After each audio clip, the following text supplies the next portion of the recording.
The cobblestone streets of Rivenfall bustled with the usual hum of life merchants hawking their wares, children darting through the crowds and street performers competing for attention.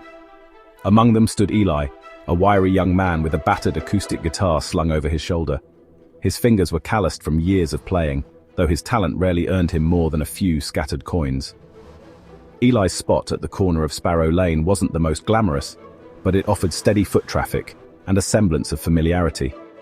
He strummed his usual tune, a jaunty melody meant to brighten the day.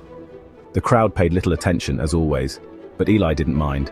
Music was his solace, even when it went unheard.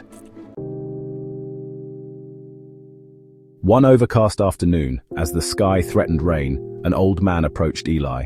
His clothes were tattered, his face a tapestry of wrinkles, and his eyes gleamed with an unnatural intensity. He carried a worn, leather-bound case. Without a word, he placed it at Eli's feet and gestured for him to open it. Eli, "What's this, old man?" "A gift. But gifts come with choices." Before Eli could press further, the man disappeared into the crowd. Confused, Eli knelt and unlatched the case.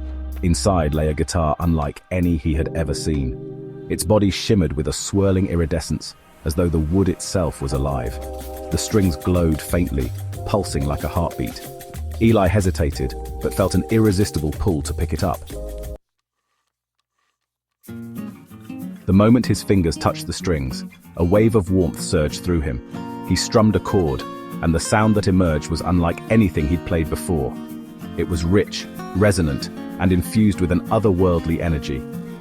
Passers-by froze mid-step, their faces lighting up with joy. A tired mother smiled as her crying baby quieted. A grumpy shopkeeper chuckled, his scowl softening. Eli's jaw dropped. The guitar wasn't just making music, it was changing people. Word spread quickly. Within days, Sparrow Lane was packed with eager listeners. Coins and bills rained into Eli's guitar case as his audience grew. But it wasn't just the money that changed, it was the emotions. Eli discovered that different chords and melodies evoked specific feelings. A major chord could spark happiness, a minor chord could bring tears, and a gentle arpeggio could lull even the most restless soul into peace. At first, Eli used the guitar selflessly. He played to calm feuding couples, to soothe the grief-stricken, and to lift the spirits of the downtrodden. The transformation in people was astounding, and Eli felt a deep sense of purpose, but the guitar had a darker side. One night, as Eli experimented with dissonant chords, he noticed the crowd shifting uncomfortably. A young man in the front clutched his chest, overwhelmed by fear. Eli immediately stopped, but the realization lingered. The guitar could also manipulate people in ways they didn't choose. Eli's fame skyrocketed. He was invited to perform at grand halls and private events, his music heralded as miraculous. Yet the more he played, the more he felt the guitar's influence growing. It wasn't just a tool, it was alive, whispering to him, tempting him to explore its full power. One evening, a wealthy politician named Victor Hayes approached Eli after a performance. "Victor Hayes, your talent is remarkable, but you're wasting it on small crowds. Work with me and we could change the world." Eli, "Change the world how?" Victor Hayes, "Imagine playing for world leaders, swaying their hearts towards peace, or calming riots with a single song. The possibilities are endless." Eli hesitated. Victor's words held merit, but they also carried an undercurrent of control. "Eli, I'll think about it." That night, Eli dreamed of the old man who had given him the guitar. "Old man, remember, power corrupts. The choice is yours." When Eli woke, the guitar lay beside him, its glow more intense than ever. He began to question his motives. Was he still playing to help people, or was he succumbing to the allure of fame and influence? The turning point came during a charity concert. As Eli strummed, he noticed a wealthy donor in the front row. The man had ignored every plea for support, but when Eli played a sorrowful tune, tears streamed down the man's face.